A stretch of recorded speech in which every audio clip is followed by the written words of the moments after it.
What up, peeps? Look, man, Nick Battle and Ty from ATS Sports. We're here with the SEC Connect today. It's just going to be the two of us today. I think Chris with a K might join. Jay is out for the next month on travel for work. So is Steven. So you got me and Ty. You're stuck with us two today, man. Ty, what's going on, man? Man, nothing much. Been a busy month the past month. Some certain things in college football have happened in my certain fan base that has caused some unease, but it finally looks like there's the calm period. It looks like everything's starting to settle, and I'm starting to get back into the swing of things. Happy to be here. Most definitely, bro. I tell you what, man. Today was National Signing Day too, and it's very quiet across the board for pretty much every team. National Signing Day one has kind of just knocked the luster out of the actual second signing day, right? So, man, it's crazy to hear that Texas had nobody signed today because everybody signed earlier. And Bama had Ryan Williams, and who else signed today?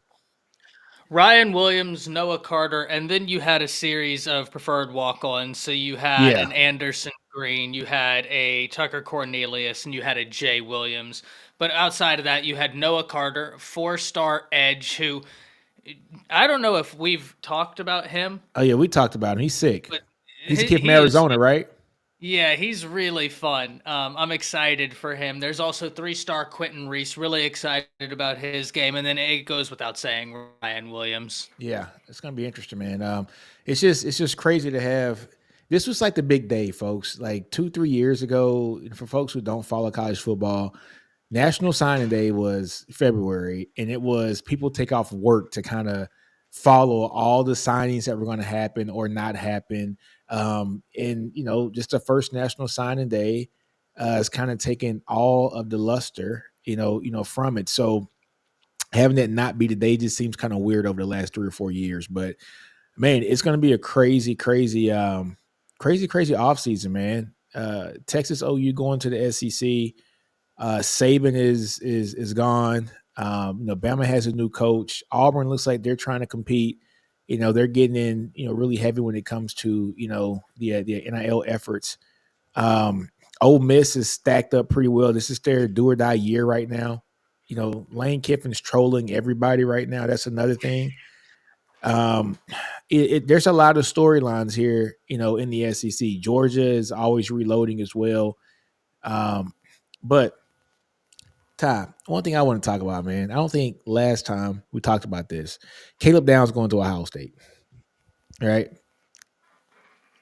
I'm not shocked. I'm shocked, but I'm not shocked, right? I'm not shocked because Kirby didn't offer his brother, right? And so maybe the family has something against Kirby with that. I'm shocked because it's the perfect situation for him was to go to Georgia. I mean, it's a defense that he already knows, and we know that Kirby's going to bring a great defense. Mind you, Ohio State also has a great defense. They actually carried that team this year. So it's just is what it is. But I was expecting him to probably go to Georgia just for the continuity purposes. But is what it is, man. Is what it is. What are your thoughts on that one? Yeah, you had T-Rob go to Georgia, and I think a lot of Yeah, people assumed it was a foregone conclusion, right? Because that was one of the big things with T-Rob is like his relationship with Caleb Downs. But you're right, and I think a lot of people don't remember the Josh Downs situation where Georgia didn't offer, and I almost wonder, right, whether when he was transferring, if whenever it got to Georgia, he was almost like this is too close to home. Now, this is just from me, right? Like yeah, this is yeah. no this is I almost wonder if he looked at it and was like, I'm more comfortable transferring to Ohio State because people have to remember Ohio State was really high in his recruitment anyways. Yeah, I they think were they the came in second team, second. right? Yeah. Yeah. So it is, I'm very happy he's out of the SEC, to be I very am too, honest, because right?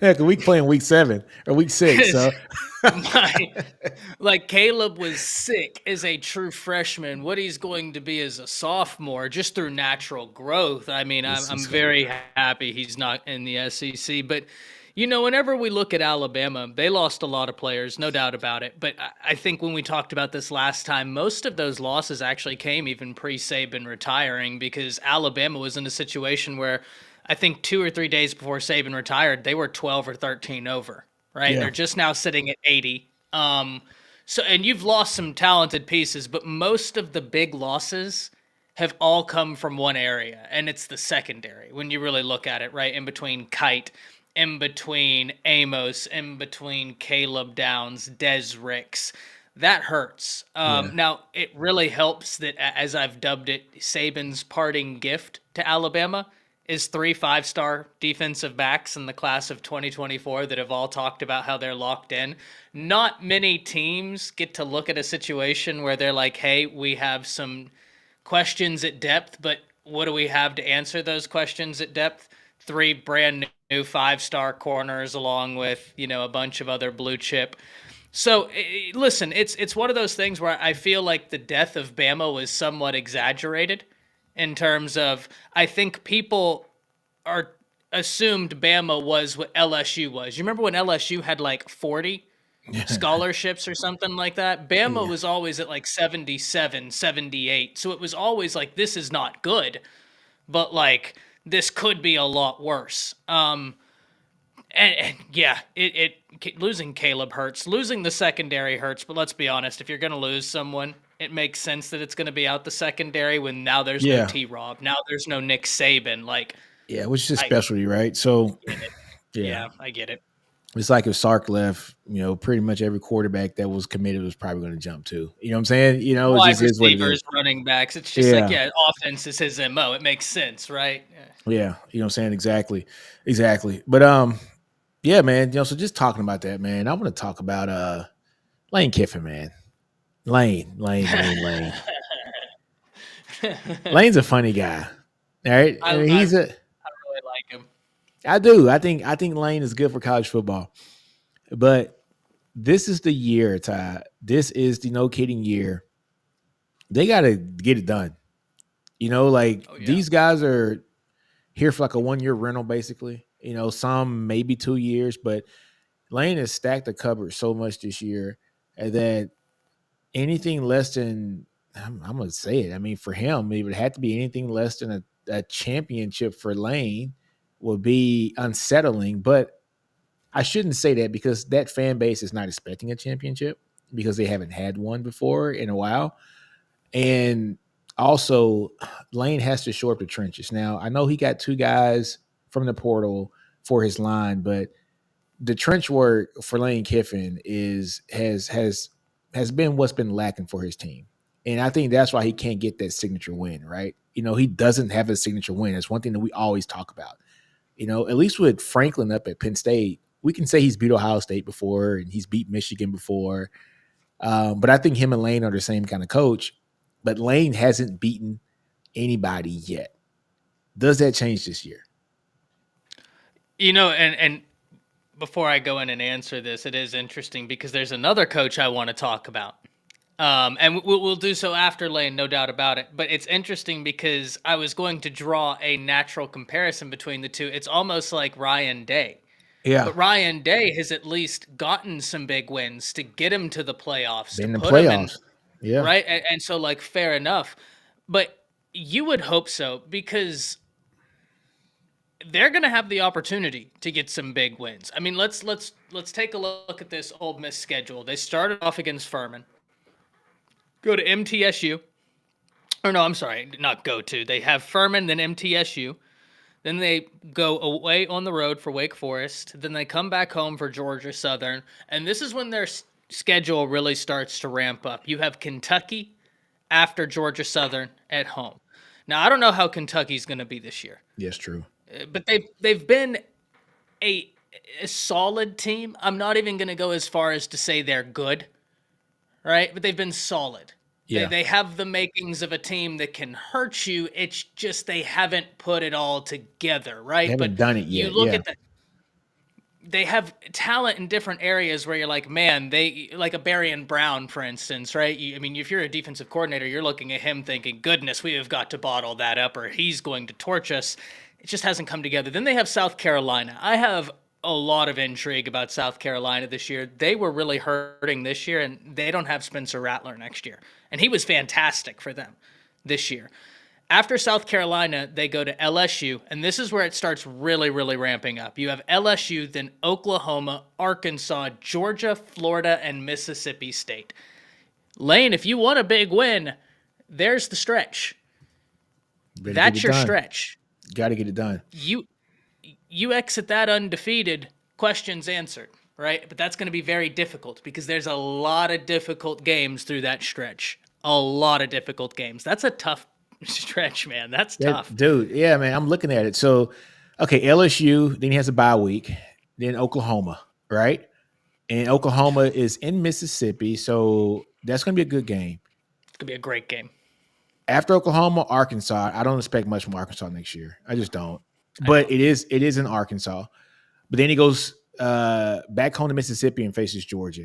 You're getting, LSU at, Baton Rouge, and then you have a week off to prepare for Oklahoma. That's probably a game that you're probably going to have that week off and ramping up to try to beat Oklahoma as bad as you can, if you can, right? Because Oklahoma's going to be tough as hell next year too as well. Their defense is Yeah, so they are. stout.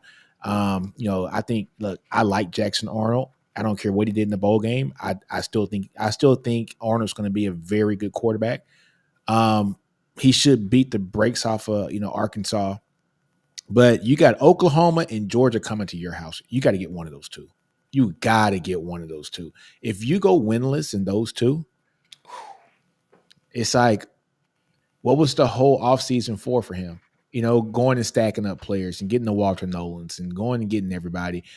So what was the reason, right? So you got to split at least one of those, if not win both. Lane is set up in a pretty good position where he can probably go like 11-1 this year, go into the SEC championship game, and of course be in the playoffs, since the playoffs does have 12 teams this year. But he has to do something special this year. It's set up for him. If he can't do nothing special with this roster this year, then we all know Lane can coach. We do. But is he a guy that can build that culture and build a locker room to win continuously and win when you're counted on to win? That's the big question. You know what I'm He's saying? like the Mad Hatter. Mm-hmm. Right? You don't know what you're going to get. Like, that's why I've always said, to me, Sark is a more buttoned up Lane. Like with Yeah, I can Sark, see that. there's the buttoned up principle. And that's why I think they're so similar. I think they're so similar. But you can even see, even though there's a lot of similarities in the core of what they do, even their offense is a little bit different, right? In terms of the way they like to attack. Sark is just a much more buttoned up He's a cleaner guy. version of Yeah. Lane Kiffin. Lane is wild, right? And He's I trolling think ass. sometimes I think it costs him games though, It right? does. Like there's been times where even against Bama, right? I'm watching Ole Miss and I'm thinking, it looks like you're trying to prove a point instead of trying to win a game. And you're not doing either, right? Like you're getting your butt kicked, but you're not effectively proving a point. You're not effectively winning the game. I don't know what we're doing here. This is the year. He's got to. But here's the thing, man. What pressure does he really have on him at Ole Miss? He doesn't. But I think that's why he loves it there, because It's he doesn't beautiful. have any pressure. He's if he wins 10 games a year there for the rest of his career, he's set. He's set, right? If he wins 9 or 10 games a year, like he is totally set. Lane kind of reminds me, and this is going to be a bad comparison, but just kind of walk with me on this one. Dan Lanning is so aggressive, right? And he does stuff that you're like, are you trying to win the game or are you trying to just be you? Dan Campbell also in the NFL. There's opportunities where those guys could have won some games this year and not lost games, but they were so aggressive. I look at the playoff game with Campbell, right? Campbell could have easily been going for a game-winning touchdown if he just takes 2 field goals early in the game. I look at Dan Lanning last year against Washington, not going for field goals and trying to go for touchdowns on 4th and 2s and 4th and 3s, and it cost him the game. And I think him being that aggressive also, it didn't cost him the game in the championship game, but I don't think he might not have been in that position to play against Washington if he would have took care of business the first week, right? So uh, Lane is a more loose version of Campbell and a more loose version of Lanning, if you can say that, because those guys are pretty loose, right? Those guys are really loose. But they even seem more polished than Lane, and they're younger. They're younger in their coaching stretch than Lane is, which is weird. Especially Lanning, because Lanning is so young as a head coach right now. I don't mind his aggression. Like, Yeah, I yeah, actually like Lanning being like, hey, yeah, I'm learning how to CEO, but I'm going to live by the sword. I'm going to die by the sword, right? Until yeah, I kind of learn when to throw the haymaker, I'm going out on my shield. I'm going out believing in my guys. I do have a level of love for that. I'm not going to lie to no, I you, right? like it. I like it. I do like it. But with Lane, it's like, Lane, you've been through this enough where you have to know when you can't throw the fastball anymore. Yeah, you might be able to pitch it 100 miles an hour, but if they know what's coming and they've got you dialed in, switch it up. Yeah, yeah, You've been in the game long enough, man. And he just, that's why I said sometimes I don't know if he's trying to prove a point or if he's trying to win a game. But either way, he's really entertaining, and the SEC's a lot better off that he's in it than if he wasn't. I'd exactly. love him in the SEC. But the the weird thing about Lane Kiffin is he has been mentored by two of the greatest college football coaches of all time, and Nick Saban and Pete Carroll, right? And so it's like even as fun and outgoing as Pete Carroll was, he LA needed that kind of person to be the head coach of USC. A guy that was very welcoming and had Snoop come to the games and Ice Cube, right? And had, Will Ferrell come to the games and everything. You had everybody on the sidelines. They needed that, right? Because that is the big lights, bright lights, big city dreams, all that, right?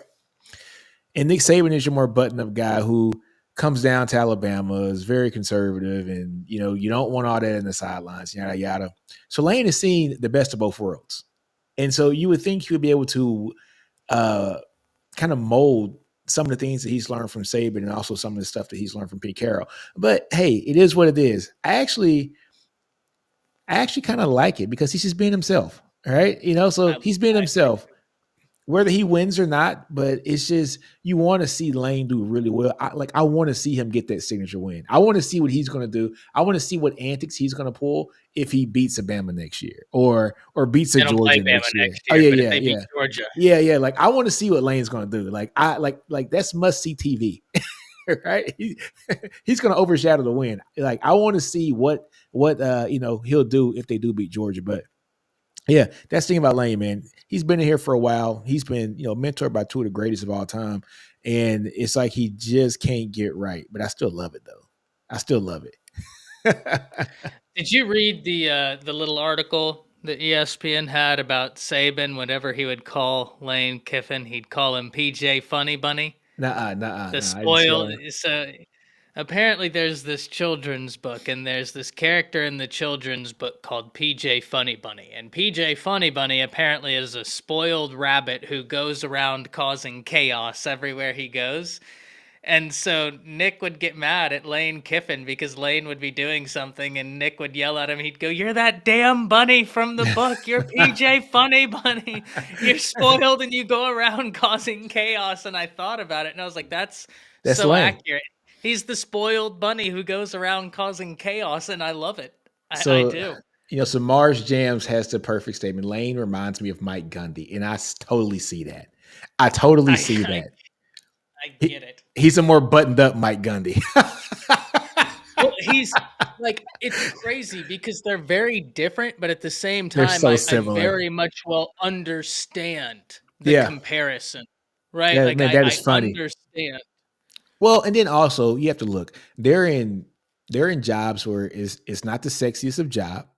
They got to try to make that job look fun. They got to attract players to come there. Mike Gundy has done a hell of a job.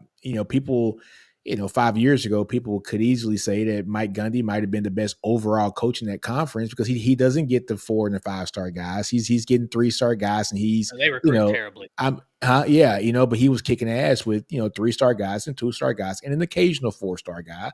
I don't think he's ever gotten a 5-star guy, up there, but you know, he has continuously gotten talent that's not on par with the teams in his conference in Oklahoma and Texas, and has always been competitive. Always, even winning, what, one or two Big 12 championships since he's been there, or going to one or two. I think he won one, and I think he's been in like two or three. But that says a lot for Okie State. Lane Kiffin's in the same situation. He's at Ole Miss. Ole Miss is not expected to do anything. They are the flagship school of their state, but they're not the flagship school of their conference. They're not Alabama. They're not LSU. They're not Auburn. They're not Georgia. They're not Florida. You know what I'm saying? So They're not Florida. yeah, so he has to do what he has to do to make that job look sexy. Right. And so look, I get it. That was a really good comparison, Mars Jam, with Mike Gundy. Let me see. Hicks says it's the analytics that got coaches thinking it's good to go on fourth down instead of taking the points. I totally agree with this. I do. I don't understand why coaches don't take the points. Sometimes you just don't chase points. Don't chase them until you need them. Right? Like that's my biggest thing, because it comes back and bites you in the ass. Like the Lions could have, they could have easily won that game 2 weeks ago if they would have just kicked 2 field goals, and then at that moment they would have been going for the game winning touchdown instead of the game tying touchdown. Right? And so is what it is, man. Is what it is. So I'm totally with that. Let's see. Paxton. What's up, Paxton? I think, let me see. Jeff CCR says Lane is trying to run Ole Miss like an NFL team without the guys having an agent, which gives Lane too much control. Not true. Those guys do have agents now. Those guys are represented, by agents now, not NFL agents per se, but those NFL agents are representing them for the NIL deals. And so, yeah, so they do have agents for the other side of the house, which 9 times out of 10 bleeds over into the college football area, but not on Which then paper. it does create an interesting conversation, right? Like it's a conversation that we've had about, well, and in fairness, it's a little bit different than the conversation about Colorado, because in terms of Colorado, that's building from scratch, right? Going from one win to something. Like that's 100% building from scratch. So I understand the use of the transfer portal there Mm-hmm. for more immediate results. But some team like an Ole Miss taking as heavy of a load in the transfer portal as they did, because they have 17 in the transfer portal, man. 17. For real? They had that many? Yeah. Colorado had that many? 17? No, No, not Colorado. Ole Ole Miss. Miss. Yeah, because Ole Colorado Miss. had like 30. I mean, they had like 28. So yeah, they were crazy. Yeah, 17. Hey man, that's a lot. Can you win a national championship building this way? I don't know. I don't think so. Because you got to have some kind of continuity, man. It's hard to bring all those personalities in one room and think within 6 months these guys are going to be on the same page, ready to go kick ass. Some of these guys don't know what kind of food these guys like. They don't know their mama's name. They don't know, like they don't know who their girlfriend is. It's just so much that can go on without really knowing your guys. That's why it's, if we talk about this kind of being like the NFL, even in the NFL, you don't see teams that just go out and go in free agency and spend like crazy. Those teams usually don't go to the Super Bowl. It's the teams that have been together for the longest and have that continuity. Now, you might plug and play with one player like the Rams did, getting rid of Goff and getting um who's it, Bradford, right? No, not Bradford. What's his name? Golly, I can't even think of the guy's name. Stafford? Stafford. Why I say Bradford? Stafford, right? Yeah, they won a Super Bowl first year, but that was a plug and play situation, right? You needed a quarterback that was going to fit your system. You had all the pieces in place, and they ended up winning the Super Bowl, right? Yeah, but it is so hard to plug in 17 new guys from free agency in the NFL and expect to go in there and win a championship year one. Maybe a little bit easier in college football because you can out talent people for the most part. Like let's be honest, Vanderbilt's never going to compete with Ole Miss. Like from a talent level, Kentucky probably won't either. South Carolina probably won't either. If Lane's still there, but you still got to have some kind of continuity. Yeah, and this is the thing, right? Like, whenever I look at Bama or whenever I look at like Georgia, just looking at teams that have been to multiple college football playoffs, right?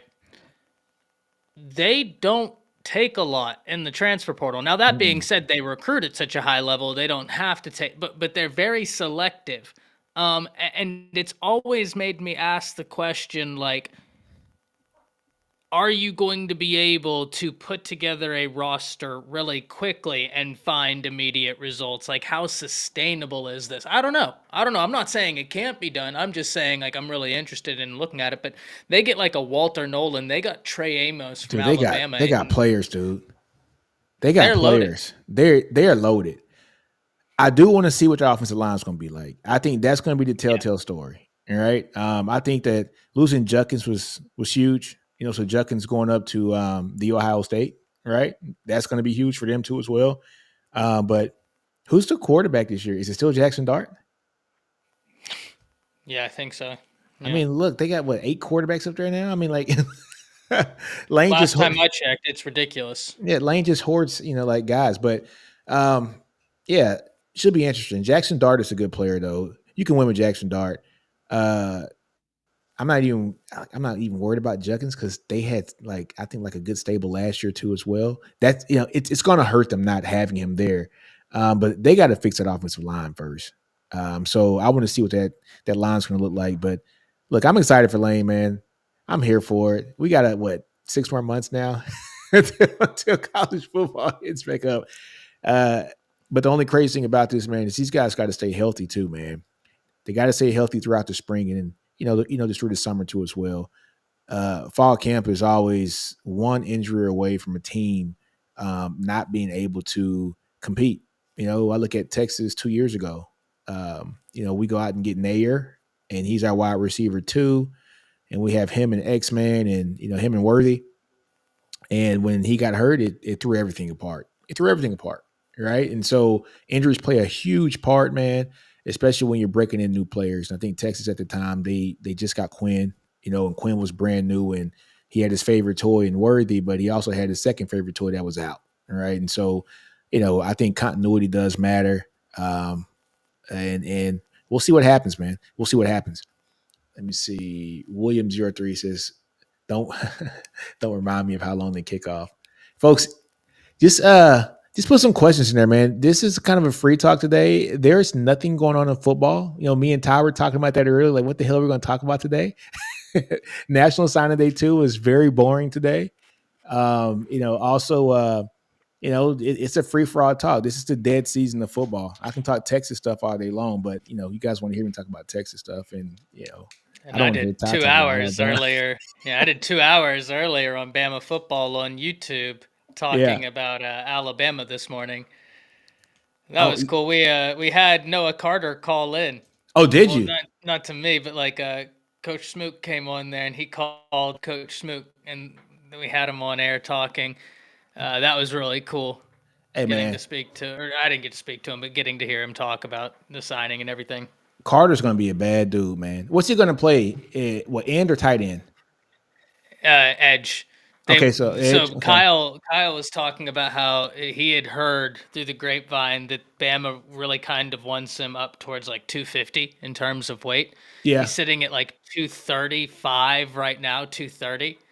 And I'm excited, man, but it's crazy. If y'all are bored tonight, just go on Huddle, look at Noah Carter's He's senior sick. film. It's it's ridiculously fun to watch the highlight tape. I've seen, and I was talking about this earlier. I'm not comparing him to these two players in any way, shape, or form. The only comparison I'm drawing when I say this is I haven't seen a guy who can play edge at the Power Five level have the depth of athleticism. He reminds me of, and ironically, Nino, they were teammates right here in Denton, and you might know where I'm going with JT this. Sanders. JT Sanders and Yeah. Drew Sanders. They were Yep. teammates at a time. And the reason why I say that, not comparing him to either, this kid is an edge, 6'4", 225 pounds. But aside from playing edge, his team also plays him at safety. He returns punts. He Mm-hmm. returns kickoffs. He plays tight end. He plays slot wide receiver. He plays He's an X wide athlete. He's just receiver. a hell of an athlete. I haven't seen someone do it at the level that he does in terms of that much being able to genuinely rush the edge at the Yeah, next level, at the SEC level, but also, I mean, you put him anywhere since Jatavian Sanders and Drew Sanders at Denton Ryan were just, and I was actually there for two of yeah, Jatavian Sanders' viral one-handed catches. One of and them, I he's was in the back of the end zone where it happened. And the other one, when he got it at the state game, I think we talked about this. You can yeah. actually see me in the back of the end zone and one of them on the camera. But yeah, it's really excited. Really excited about Noah Carter. That's right. No, I forgot hey, you watch man, dude, Noah Carter, man. Once you told me about him, I was like, all right, who's this kid? So he was committed to Washington, and then when the coach comes down, he follows his coach down to Bama. Um, he was what, the top player in the state of Arizona, right? it. Dude, Well, was he six second, because second? the kid that was the top player was the number one or number two edge in the nation that went to Yeah, Oregon, gotcha. the So five tell me star this: what does he want to play? Does he want to play end, or does he edge. want to play tight? Okay, okay. So gotcha. So he wants to play edge. All right. um, which is the opposite of what happened with Sanders, right? So JT Yeah, Sanders, everybody, look, Texas fans, I made a podcast about this yesterday. I was like, Texas fans were saying that JT Sanders was going to be the next great edge to come out of Texas because we needed one in the worst way. Like we needed an edge. We hadn't had a good edge since Joseph Asai, and Joseph Asai wasn't the most highly rated guy, but he was a mid 4-star guy.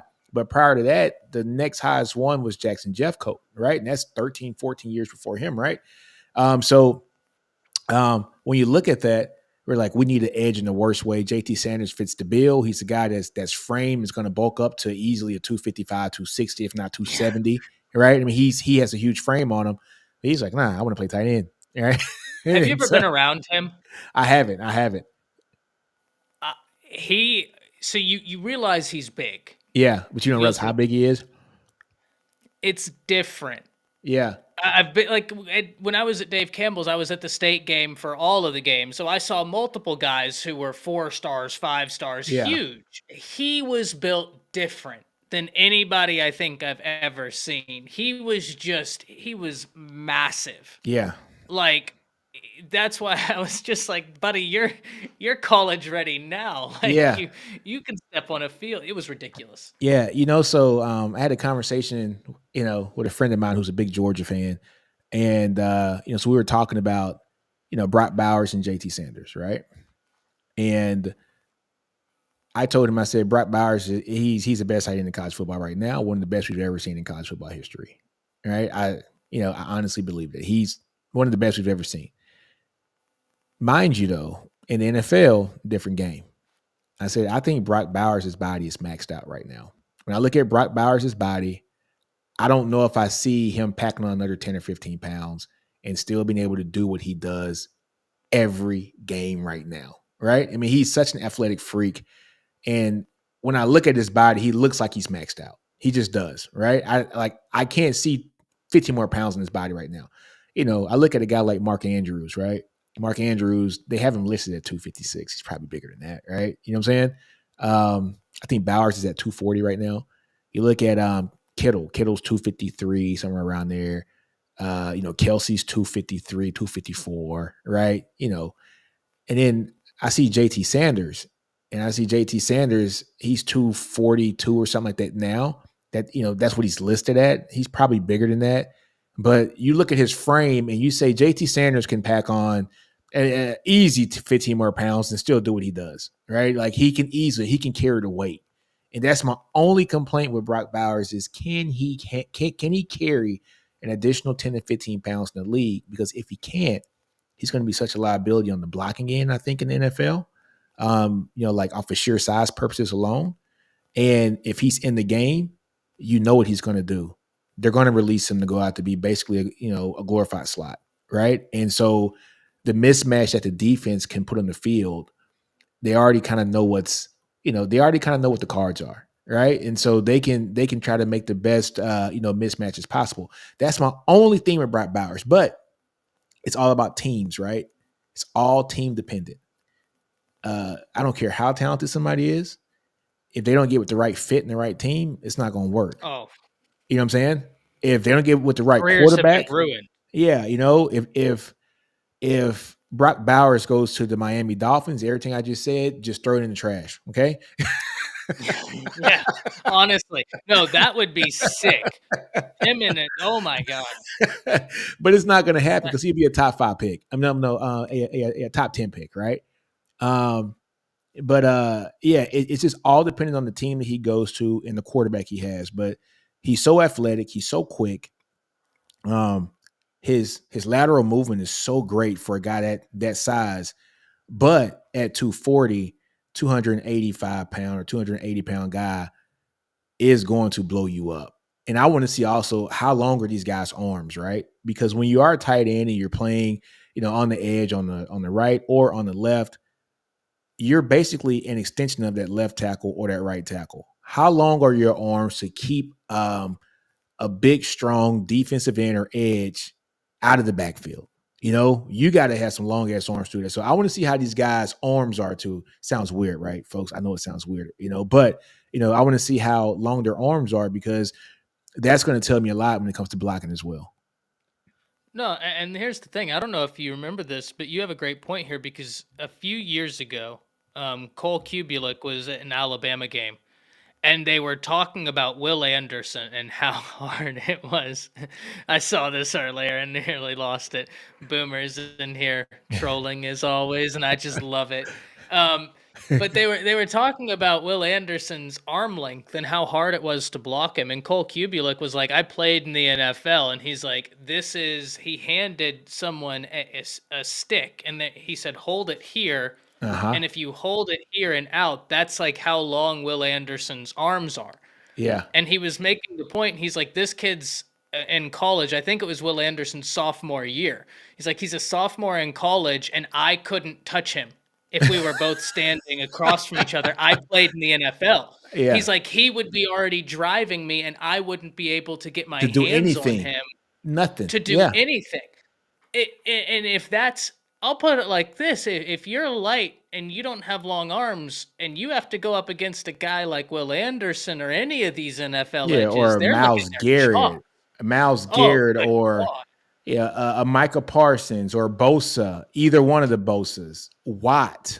I mean, it's a different level up there, right? your It's just a food. different level. And so that's my only thing with Brock Bowers. Now, in saying that, folks, I want to preface this with saying this, man. He is one of the best tight ends that we've ever seen play in college football. And he is going to be a top 10 pick in this year's draft because he's that damn good. Some guys are exceptions to the rule, right? They are. Who would have thought Kyler Murray at 5'9" would be the first pick of the draft, right? Let's keep it honest. That would never happen if he wasn't the exception to the rule. Kyler's a great player. I think his organization is not the best, but he was a great player in high school. He was great in college, and with the right fit, he can do good things. But it's all about fit. But Bowers, man. Matter of fact, let me check. Let me check the mock drafts right quick, man. Let me check the mock drafts. I haven't looked at them. I haven't looked at it in a while either. 2024 NFL mock draft. I want to see exactly where they got Bowers going because it's top 10. It's top 10. Let's see. I'm looking at Sports Illustrated. It's updated about 10 hours ago. And they got, of course, Caleb going as, first pick. Bears, which is going to be interesting. Washington Commanders getting Drake May. The Patriots getting Jaden Daniels. The Cardinals getting Marvin Harrison Jr. There's help for Kyler. And then look, the Chargers, Brock Bowers at pick number 5, which the Chargers do need offensive weapons. Quentin Johnston was their Especially first. if Harbaugh's, yeah. Oh man, if dude, Harbaugh going to the Chargers, having Justin Herbert, he has a quarterback that is no kidding like the shit. You know what I'm saying? He has like a no kidding good quarterback. Herbert's kind of like one of those quarterbacks, man. Golly, man. Harbaugh just fell into a great situation. But you got Harbaugh That is. there. You got Mike Williams, Keenan Allen, and you throw Brock Bowers in this situation. What's their offensive line looking like? Because if their offensive line Yeah, is it's true. solid, and I mean, I don't know what the I don't think their offensive line's line that class. good. I don't think their line's that good. But is the offensive line class good enough to justify, like, right? You might Taking the have a Bowers. need. Yeah. You might have a need for offensive line, but if there's not a guy that it's just like, okay, I can't justify Yeah. addressing our need over Brock Overtaken. Bowers. Like, Yeah, he's yeah. just that much better. But I I think don't I know. think the tackle from Notre Dame, Joe Alt, is somebody. If I am Mm, the Chargers, I'm looking at somebody like that. You know, that's true. look, man, I have this theory, right? I was talking to my dad about this. You know, I'm a huge Cowboys fan, right? So when the Cowboys drafted Zeke, I was pissed. My dad was like, "What are you pissed for?" I'm like, "Man," I said, "Look, they just had, like Tunsil was sitting there. He was sliding down the draft boards because of the Derwin mask James. picture. Duran James, well, yeah, yeah, Duran James. But my theory about the first round is I need somebody who can potentially be a 10 to 12 year really good starter. Really good starter. The Cowboys at that time, we had Tyron Smith, who was still getting banged up and hurt 24/7, right? But Tyron Smith was still one of the best left tackles in the game. You play him at left tackle. I told my dad, you play him at left tackle, you bring in Tunsil to come in and be your right tackle. As they get older, swap them, right? To put more years on the career of Tyron Smith and put Tunsil where he should be playing in about year 2 or year 3. Now you got your all pro left tackle for the next decade. And then you have Tyron Smith who can play any position minus center on that line. You just figure out where to play him. And then in the top of the second round, you go get Derrick Henry. That was who I wanted in the second round. So now you got your offensive line fortified, and you got the best running back of the past decade in Derrick Henry as your running back behind that big ass Dallas Cowboy offensive line at that time. And my dad told me I was crazy, and I called him yesterday and I said, "Do you still think I'm crazy now?" He goes, "Nah, man, you're right on that one." But yeah, so my whole theory is when you're drafting a guy in the first round, I got to have a guy that I know has the potential to be a 10 or 12-year guy. And those guys are usually on the lines. Usually at tackle, right? Maybe at guard. If there's a great guard sitting there, take them. Um, Centers are usually kind of hard to pick up in the first round. I would never do that in the first round. The Cowboys did it with getting Frederick in there. But no, I would never take centers in the first round, but it usually be tackle guard, or a defensive end or a defensive tackle. And I see Chris with a K is in the damn comments. Spread the He's got word. all the solutions for you. Dallas needs to I don't know. let He's Dak Dak and go get 6. If you know, you know. Oh man, get out of here. But yeah, man. So that's my theory on that. So if I'm Jim Harbaugh, it might not be the sexy pick, but go get your offensive lineman. Keep that $200 million quarterback you got upright. You know what I mean? You got enough weapons on the offense, and you can manufacture. This is a deep ass draft when it comes to wide receivers. Hell, in the top of the second round, you might be able to get Xavier Worthy, McMillan, Adonai Mitchell, Burton. I mean, you got guys in this. I mean, this is a deep ass draft when it comes to wide receivers. Thompson's going to be there about mid first round, late first round too. From LSU. So yeah, that's what I would do. Yeah, there is no shortage of wide receivers in the draft. It was crazy, They're man. probably taking them. Let me take a look at this. Other players. Neighbors, man. I love Malik Neighbors, dude. I love Malik Neighbors. Yeah, Um, those LSU wide receivers were problems. there are problems, dude. I'm just really interested to kind of see where Dallas Turner goes, man. He's one of those guys, man, that actually tell me if I'm wrong on this, Ty. Did Turner have the nastier attitude between him and Will Anderson? I don't know. Which one was I nastier? don't know. Which one's more skilled? That's tough. Which one has some more natural talent? I gotta say, man, I think in turn that's tough. So here's the thing, man. Will is freaky in terms of his first step and get off is ridiculous, right? Like it is really different what he's able to do in terms of his first step. Like I don't know if you remember, but they did the fastest yard or the fastest players through 20 yards at Alabama. Yeah. The only player who was faster than Will was Jalen Waddle. So that's what I'm like. Will is He, he's different in he's freaky. terms of like, but Dallas Dallas reminds me of a player that you'd see in the 80s in the NFL, where it's just like that guy's terrifying. Like that guy just terrifies me. When they were together, man, I was as happy as could be. No, but I that's thought my that was thing. terrifying. Like, to me, he plays nastier than Will Anderson. Like, it's just something about Dallas Turner. Like, he just has a nasty ass mean streak that you're just like, like Will knows he's like great, and he seems more docile and almost like Will Anderson kind of reminds me of a Miles Garrett kind of guy. So likable off the field, Yeah, nice, Will is nice super likable. guy, Yeah. nice kid. Will tear your head off on the field, but he's a nice guy. Like, he's a guy that you want to go have a beer with, right? And Dallas Turner looks like one of those guys. Like, I don't want to see you after the game. I don't want to see you before the game. I don't want to see you during the game. Like, he just looks like he's just a nasty ass dude, man.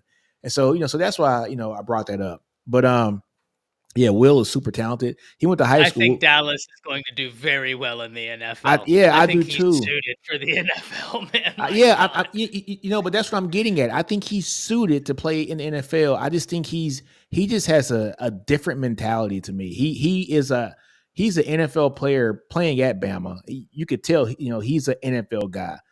And he's just sick with it, dude. I mean, he's just sick with it. I would love if my Cowboys get somebody like that, but my Cowboys need a lot of help. But um, he just has that different mentality, and he's going to help any team he gets on from day one. Like day one, he might be the defensive rookie of the year next year. I mean, he's that talented in my opinion. But he also has an attitude and the mental makeup to do it too. A lot of guys are talented but don't have that dog in them. Like, he has 2 or 3 dogs in him. You know what I'm saying? I like Dallas Turner, dude. I like him a lot. I sure do. Yeah, Man. and it hurts because if you're Bama, you don't lose just Turner, you lose Braswell as well. Oh, Braswell's another one. Oh No, man, in fairness, I'm sitting here complaining about it. You but you signed got two guys five behind them. stars last year. You Yeah, signed you signed the number one edge in the nation the year before, and Keon Keeley was the number 2 player in the nation. So like, there's still so much talent, but Bama's transitioning to base out of this 4-2-5 swarm yeah. defense. It's gonna be I'm interesting. excited. I'm excited. It's change. Listen, you come to terms with it, right? And you're like, Yeah, okay, Nick's gone, not coming back.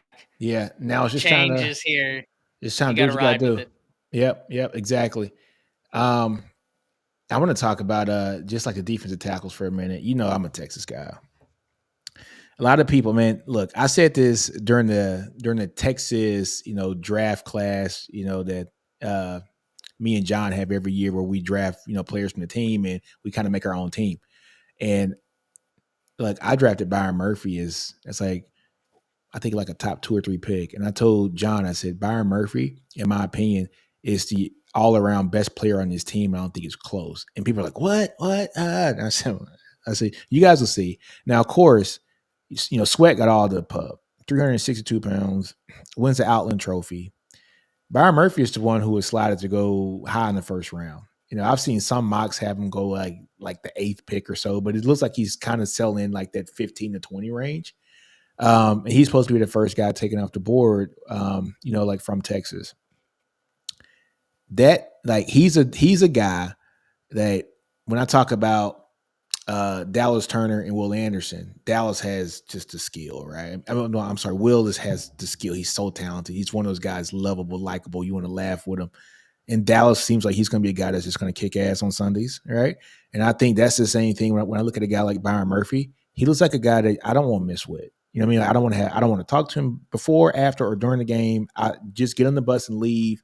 Like, I don't want to make you mad, and Sweat's one of those guys that he's laughing, he's fun loving all the time. He's talented, great feet at 360 pounds. But the other dude is just a freaking dog. Murphy is a dog. So when I look at that, it kind of reminds me of the whole Dallas Turner situation, where it's a guy that I think is going to do great on Sundays, that maybe got overshadowed because he was playing with a hell of a player right next to him, right? And even though it was his show this year, it was Dallas Turner's show, people still look, man. Will Anderson, this, and then Bama's team this year wasn't what people thought it was going to be, quote unquote, even though they did win the SEC, right? So, Bama fans, you had a pretty damn good team, folks. Let's call it what it is. You made the Well, playoffs. and I said the same thing Yeah. today. When you really look at it, Bama overachieved. And the reason why I say that, Bama allowed 48 sacks. Mm, That's more than Georgia, Washington, Oregon, and I believe Texas combined. yeah.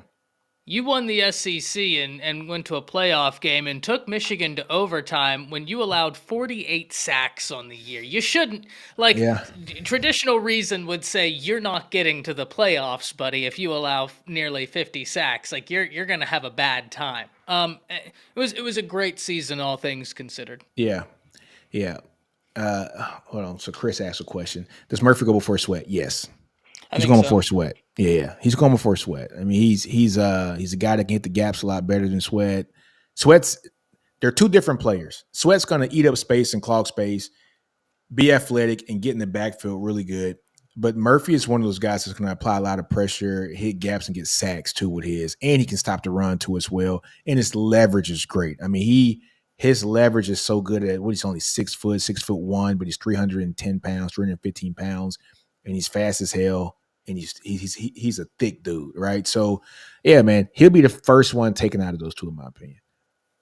I think so. Yeah, I think so. yeah, man. But it's gonna be interesting, man. Look, I'm ready for next year, man. I'm honestly I'm ready to see what Jalen Miro is going to be able to do, how much he's going to improve this year. Because I'm telling you, if he takes that next step, if he takes that next step, and he starts to hit those intermediate balls, dude, it could be something serious. Texas fans aren't going to like me saying this and what I'm about to say.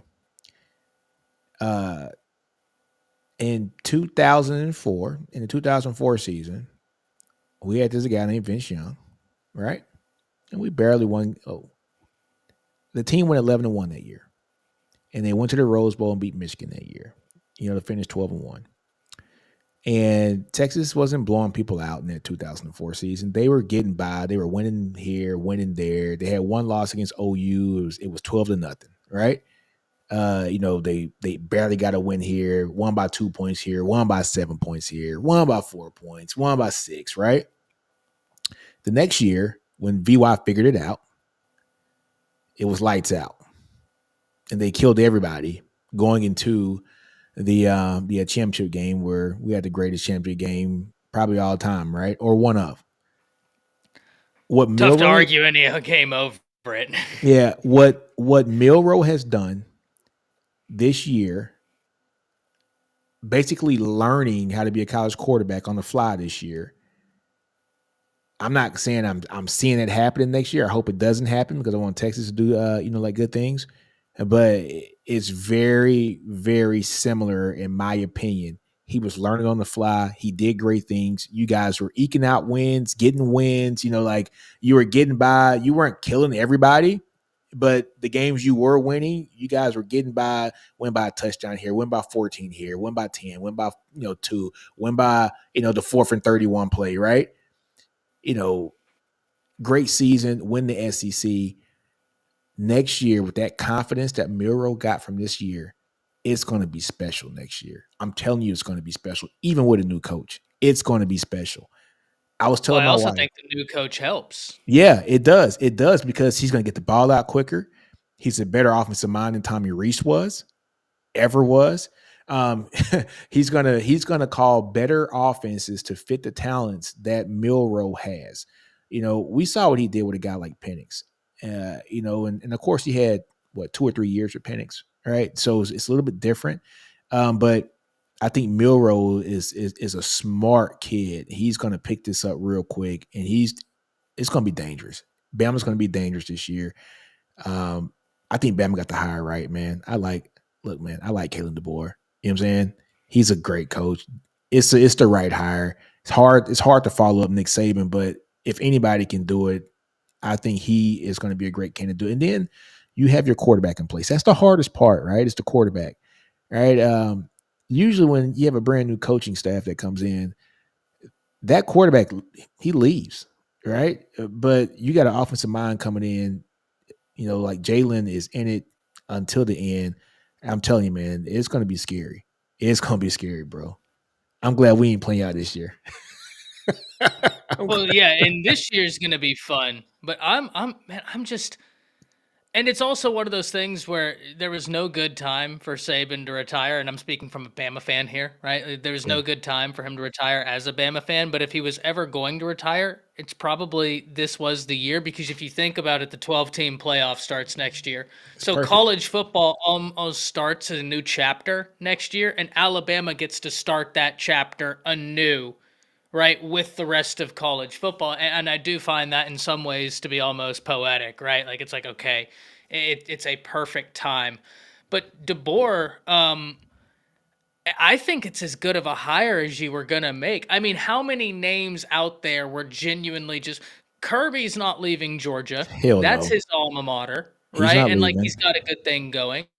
And outside of that, if we're being 100% honest, it's then either DeBoer or Sark. Hmm. Those are the two names that when you look at it, you're just like, and I understand the Mike Norvell, right? I understand there's a camp of people that were like Mike Norvell.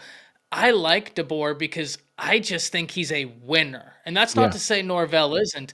But DeBoer took a team in Washington that was 4-8 and had an offense outside the top 100. They went 11-2 the next year, had the number 13 offense in the nation, and then a year later went 12-1. yeah, The guy can win. He's super authentic. The offensive staff they've assembled at Alabama is superb. In between Shepard at wide receivers coach, and you listen to like Ryan Williams and his family talk about Shepard. They loved their interactions with him. Very excited about him. Scott Huff, offensive line coach, retaining Robert Gillespie was unbelievably big. Retaining he and Freddie Roach, yeah. Freddie Roach right? was Like huge. that was I don't even think Bama fans, Nino. Like I think that a lot of Bama fans don't even realize No, that was how big huge, that was. dude. I wanted him at Texas. I mean, I did. Hey, keeping Freddie Roach was huge, man. He's a That was guy that's huge. yeah. He's one of the best in the nation when it comes to just getting that talent on the line ready. And yeah, that was huge for him. That was huge for him. And he's a great recruiter. Yeah, he's Right? Like that's the electric. other thing. He's a great recruiter. Yeah, So DeBoer, you might not be from the South, but retaining guys like he and Gillespie, the one thing I do like about DeBoer, man, is you hear he's authentic. hmm, And I always said this on Kyle's show, and I said it on mine. I was like, listen, you might not have the proven track record recruiting in the SEC, but one thing about the South, because everybody says it's different, and it is. I live in the South. If you're authentic, if you real, they'll come. you got to build the relationships, but Yep, if you're authentic, it will happen, yep, it'll come. right? It'll work. And that's what you hear about him. I'm excited. I think they got the hire right. Offensively, man, I'm telling you, this staff is Dude, great. And man, Ryan Williams, oh, I can't tell you look how here, man. excited I am that I'm he telling resigned. y'all.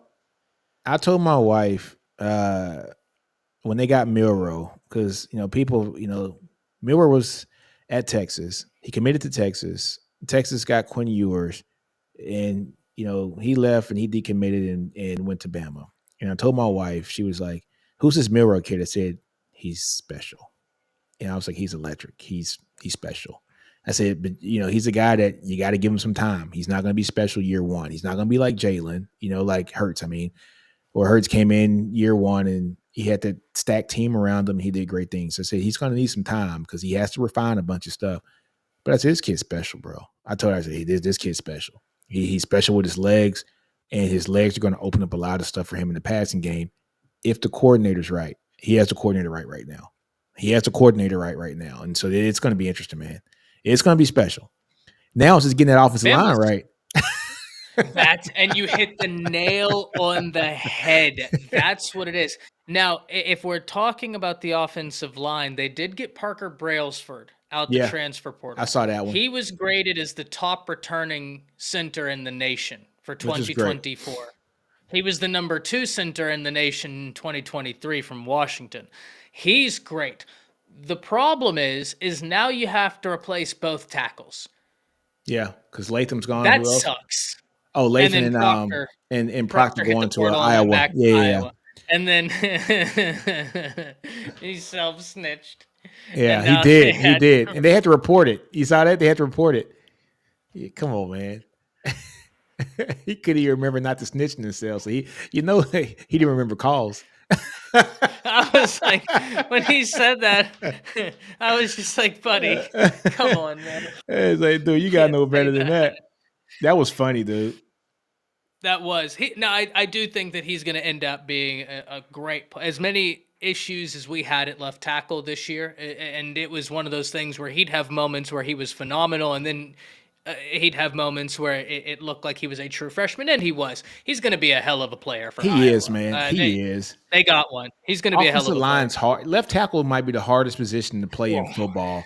And you're telling us a kid who never played big time football. I mean, let's be honest. I don't care if it's 5 or 6 ball in Iowa. It's not what they see in Iowa, Texas, Louisiana, Mississippi, of course. Alabama, Georgia, and Florida. It's not what you see down there. Right? It's just not. And so this is a wake up call, man. It is a wake up call. And he passed the test. He did. He passed the test. Was he the best? No. But was he serviceable as an 18-year-old true freshman who was just in prom 6 months before school started? Yes, he passed the test. Right. And look, he's going to be good at Iowa. He will. If their offense can ever get on board, which I don't even want to talk about that damn dude, but it is what it is. They're not getting their offense on board. Snitching on himself. It's such an old line thing to do.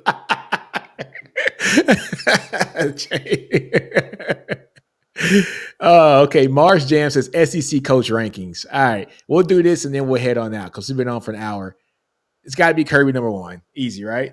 Are we cool with Kirby number Yeah, one? yeah, yeah. Oh, All right. Yeah. it All goes right. without saying. All right. Let's look at all the other coaches, right? All right. So, Ty, I'm going to let you go. Who's number two? So I think that you're having a debate between two coaches, right? And that's Yeah. Steve Sarkisian and that's Kalen DeBoer. And I know people are going to raise their eyebrows when No. I Those say guys have been in the they both playoffs. were in the playoffs. Yeah. They both were in the playoffs, right? So and I know that some people will say Brian Kelly, and I think that Brian Kelly is an acceptable answer as well. But I'm an Alabama guy, and I will say my bias will show here. I'm going to put DeBoer ever so slightly just because he just beat Sark, And right? I Like have he no has the problems two with that. head-to-heads. And I have But no problems that with that. just know, I think that the two answers that I think are completely reasonable outside of that, Steve Sarkisian, Brian Kelly. Yeah. And then look, I have no problems with that. Texas did get beat by Washington, so 2 years in a row, and it makes sense. It makes sense. But yeah, I got Kalen as 2, and I probably got Sark at 3 as well. Who's your number 4? So I'm going to go Brian Kelly at 4. And here's the thing, I have a little bit of a hot take. Because I have a lot of faith in Brent Venables. Yeah. I think Brent is going to really shock people. But Brian Kelly has just done it longer, right? Like he's been in the positions. LSU was a really good team, but I'm going to do Brian Kelly and then Brent Venables, but it is very close to me. And I know some people are going to look at Eli Drinkwitz. Eli Drinkwitz, I think, is a hell of a coach. But for Brent Venables this is going to be year 3 of him being a head coach and looking at what he had to navigate, I think it's been really impressive because he had to learn in a rough way, the way he had to save the roster and then go through the Big 12, now going into the SEC. I think he's handled it as well as you possibly could have.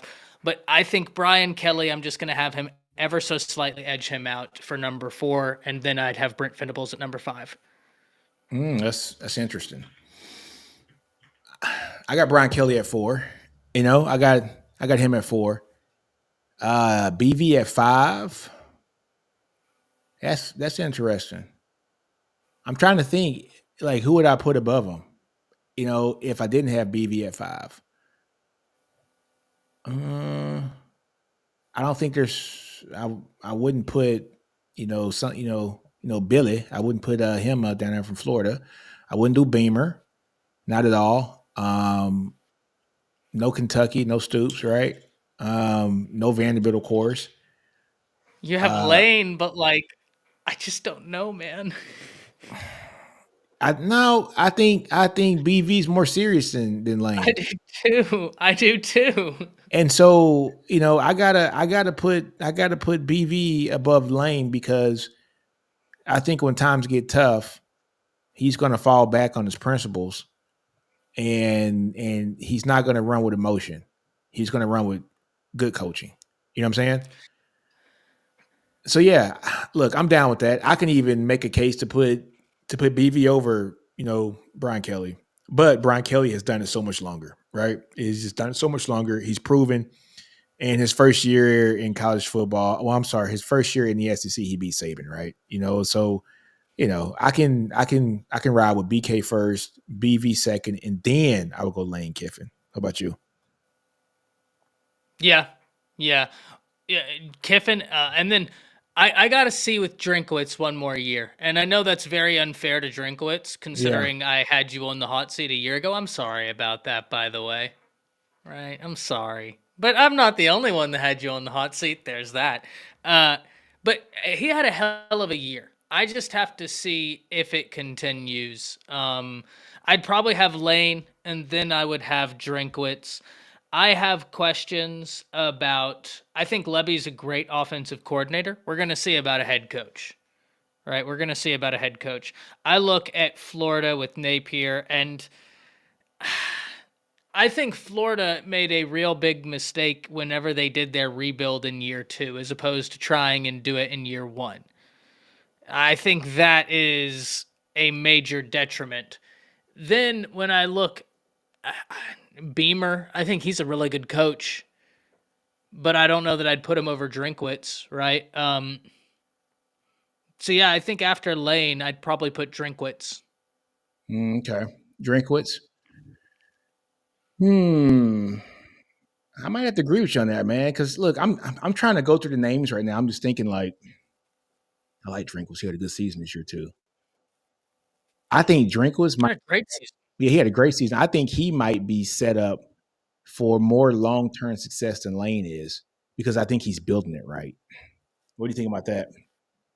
I don't think that's a hot take at all. I mean, the fact that I'm sitting here and even thinking about it, I think says a lot.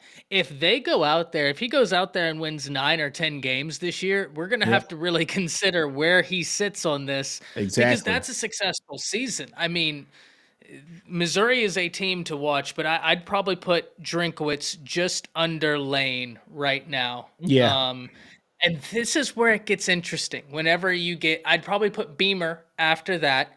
yeah. But what do you do in term? Well, you know who I think we've underrated at this point is Stoops. Oh man, Stoops. Like where would I put Stoops? I don't know that I could put him ahead of Drinkwitz right now, but I'd Hell probably no, put him no, no, right no, no, no. behind. I'd I put would. him right behind I might. Drinkwitz. I might say I might put Stoops over Beamer. Ah, damn. Yeah, I agree. I agree. I No, could I put agree Stoops over 100% with Beamer. I could put Stoops over Beamer. I would go Beamer probably after that. After Beamer, give me a second. I'm trying to look at the different coaches. Will we go Elko next? that. Elko did have a great year at Duke.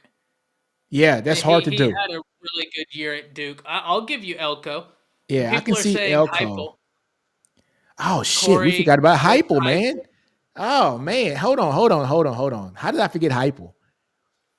I And could this is put crazy because we haven't gotten to a bad coach yet. no, I could put Heupel over Stoops. We haven't got the Hugh Freeze yet, man. Godly. Well, let's not No, be I crazy. mean, I know you're I'm a just Bama guy, no, but I'm just messing around. He's a hell of a coach. He's a hell of a coach. No taking that away from him. The guy yeah, can coach his tail it's off. just the off the field stuff for him.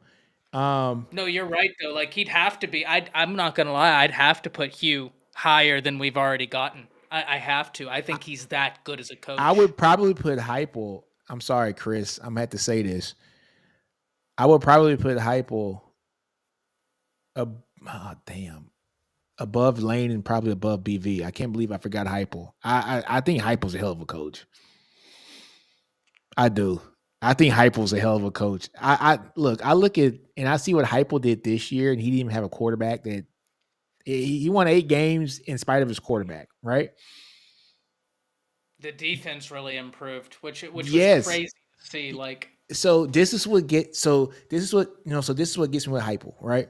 It's like with Ohio State, right? Ryan Day is known for having great offenses. He didn't have the quarterback that he wanted this year, and they still kept winning and won at a high level because he was able to flip it and win with his defense now. So that shows me that he's a malleable coach, right? He's able to transform the way that he wants to think and how his team's going to think to win the games, right? Heupel did the same thing this year in a much harder conference.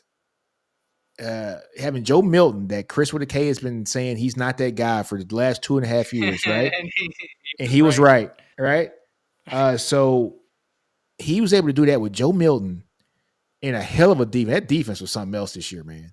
Like he Yep. completely flipped how we thought he was, what kind of a coach he was. He became like a really, really, really good coach. So BV's been coaching as a head coach for 2 years now. Heupel's been a head coach for how long? And he's won pretty much everywhere he's went. He was at UCF, they won, right? That's tough, man. That's a tough one for me. I don't know if I can put Heupel up. This is it. Hey man, this is a good one. Who put this down? But here's the Mars thing. Jams? Here's the Mars. This was a great one. But here's the thing, man. When I look, because you're right. You're right. Yeah. Great growth by Heupel. Here's what I would counter argue if I was trying to make a case for Brent Venables. Yeah. The offense stayed as a top 15, top 25 offense by every metric, To my and the Heupels? defense improved. No, Oh, Oklahoma's. BV. Right, so because he's a defensive guy, their Yeah, yeah. offense remained good, and the defense has improved every year. And that was a terrible defense he inherited, just not good. Yeah. Right, and he's improved it every year. I have been really impressed with some of these second year head coaches and like a BV and a Dan Lanning, the Yeah. tenacity in which they have coached with. It's like, oh my gosh, these schools made some great hires Yeah. with these guys because it looks like you're going to work. I just ask myself, if I was starting right now from scratch, who would I rather have? I think Oh, that's a good question. I think I'm That's going a to good I'm going question. to keep mine, but I'm going to put Heupel behind Lane, Yeah. ahead of Drinkwitz, and then I'll put Drinkwitz right behind Heupel. But I'm going to keep BV Okay. where he is, and then Lane where he is, and then Heupel's going in behind Lane. Ooh, man. Okay, I could see that. I could see that. I could see that. All right, so this is okay. All right, so this is the next elephant in the room. Where does Hugh Freeze go in this, man? Oh God, I have no idea, man. This gets difficult. I think he's a better coach than Eli Drinkwitz. Yeah. I do. Oh And yeah. Oh I yeah. He is. He is. Hugh's dangerous, guys. Like, Hugh is actually, there's a very few coaches that I look at and I think if you get a few pieces, you're actually dangerous. Like, He's to he's everybody. he is one He's one of quarterback them. away. He's one quarterback away. Seriously.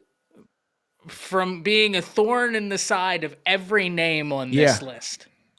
Uh huh. Um, that's tough. You know what? Okay, I'll say this about Hugh Freeze. Hugh Freeze he's in the wait and see mode right now. All right. And I'm gonna say that because we've seen what he's been able to do in the SEC. We've seen him win in the SEC. He was at the club, my God, losing that pocket. All right.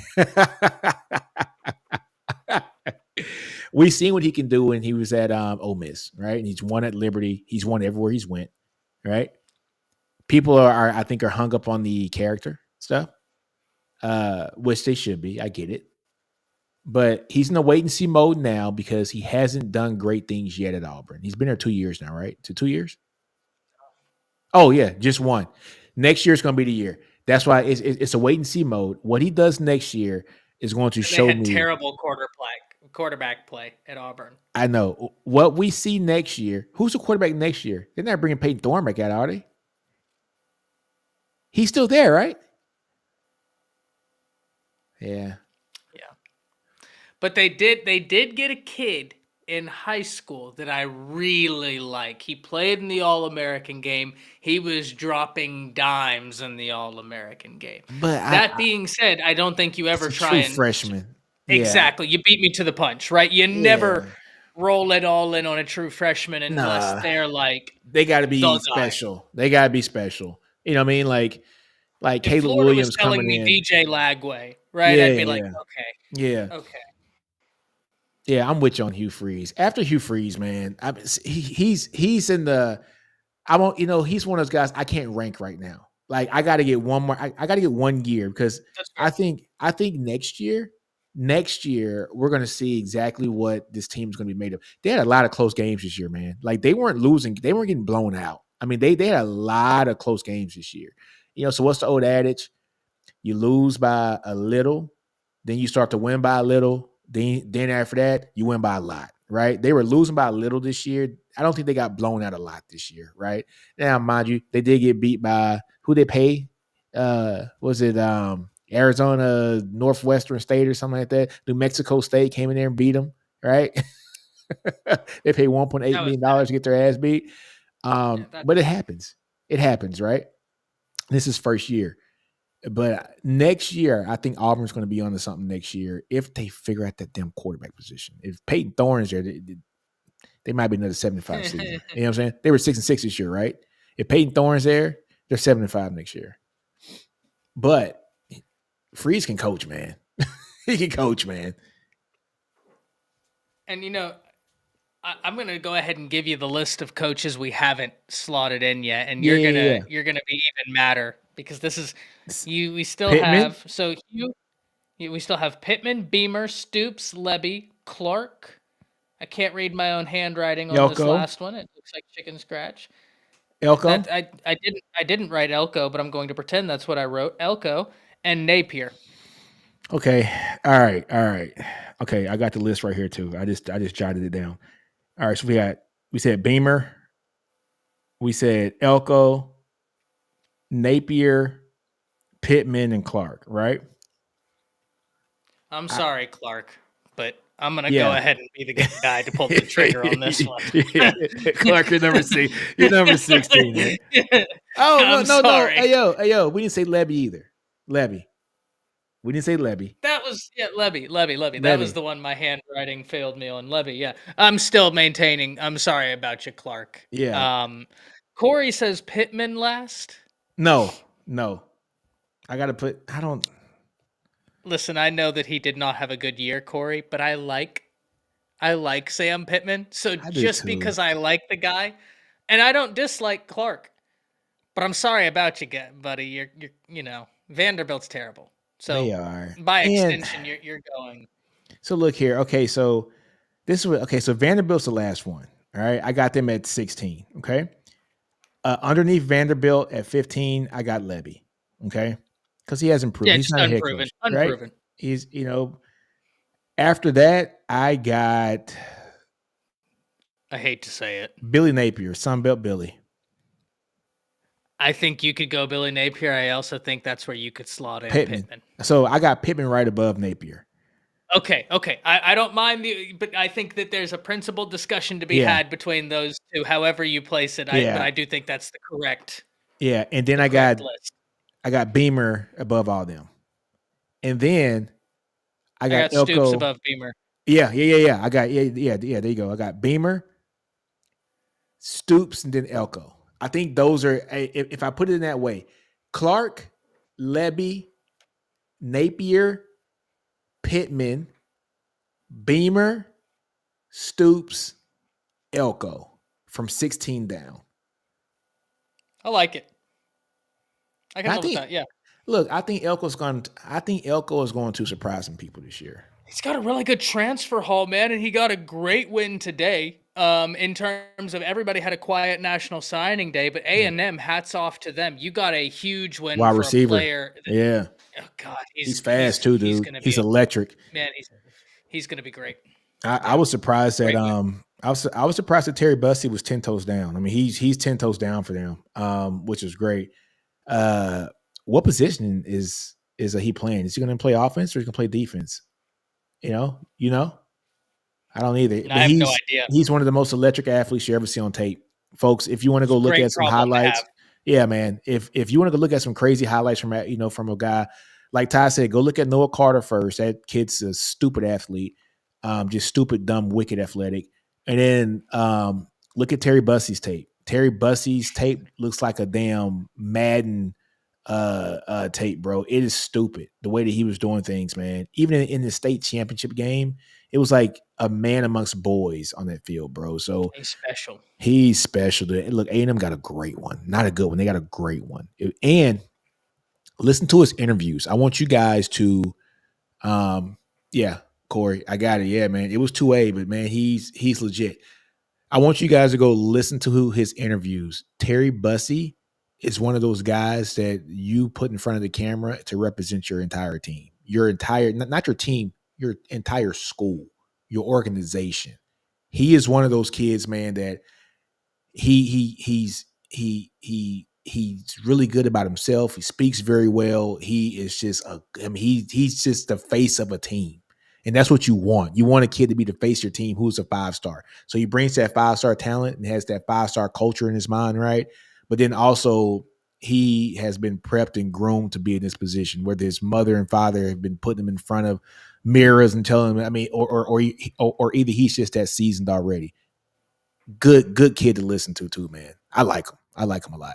You know what I'm saying? So He's going to be a great player. yeah, I can't wait to see him, bro. He'll be a great player. I can't I'm wait to happy see him, that A&M held him away from Georgia because yeah. I was like, God, that's the last thing I need is Dude, Georgia yeah. getting more stacked. Screw Georgia. All right, man. But look, man, it's been an hour and 20 minutes, bro. This is supposed to be a quick podcast, so we were just going to talk about nothing because we didn't have nothing to talk about today. And you guys come with these damn questions, and here we are. We're at an hour and 20 minutes. This always happens every week, Ty. Well, that's our problem. We'll get together to talk about nothing, and then we end up having an hour and 30-minute conversation. So that's nothing new. Exactly, man. All right, man. But hey, peeps, next week, same time, same bat channel, 7 o'clock, SEC Connect. See you. Deuces.